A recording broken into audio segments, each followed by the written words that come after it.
ஐஸ்வர்யா ராஜேஷ். ஆமாம், புகழ்பெற்று வரும் கதாநாயகி அவர்கள். அப்போ வந்து நிகழ்ச்சி ஆங்கரிங்லாம் பண்ணுவாங்க. நாங்கள் 2 பேரும் ஆங்க் பண்ணுறோம்.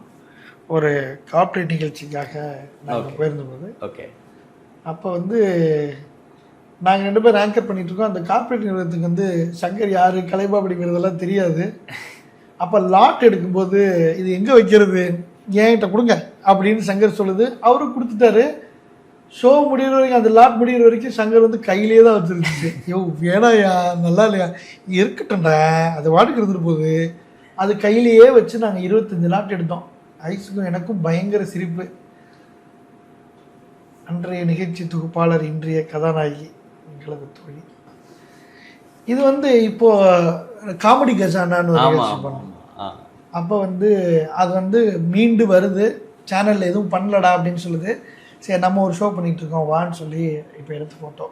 ஓகே, இந்த ஃபோட்டோ தான் நான் ட்ராவல் பண்ணிகிட்டு இருந்தேன்.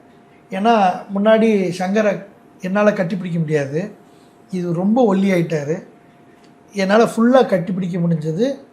நான் அதுகிட்ட ப்ளஸ்ஸாக சொல்லிகிட்டு இருந்தேன், பார்த்தியா உன்னை முடியாதுன்னு சொன்னல, பிடிச்சேன் பார்த்தியா அப்படின்னு சொல்லி, அது ஹேட் ஆகிடக்கூடாதுன்னு சொல்லி நம்ம சொல்லிகிட்டு இருக்கோம். இவர் தான் அந்த ஃபயர் சவுந்தர்னு சொன்னவர், உங்களை 2 பேர்த்தையும் சேர்த்து பண்ணி வச்சவர். இது வந்து ஒரு திருமணம், நான் சொன்னேன்ல அவனா எல்லாத்தையும் கூப்பிட்டு அப்புறம் சாப்பாடெலாம் போட்டு திருமண விழா கொண்டாடுவாங்கன்னு, அந்த ஒரு ஃபங்க்ஷனில் நம்ம 3 பேர் ஃபோட்டோ எடுக்கலாம், வாங்க எடுப்போம்னு சொல்லி எடுத்தது. இப்போ அவர் ஃபயர் சர்வீஸில் இருக்கார். நேற்று வந்து ரொம்ப ரொம்ப சங்கடப்பட்டார். நாங்கள் ரொம்ப நேரம் பழைய விஷயங்களை பேசிகிட்டு இருந்தோம்.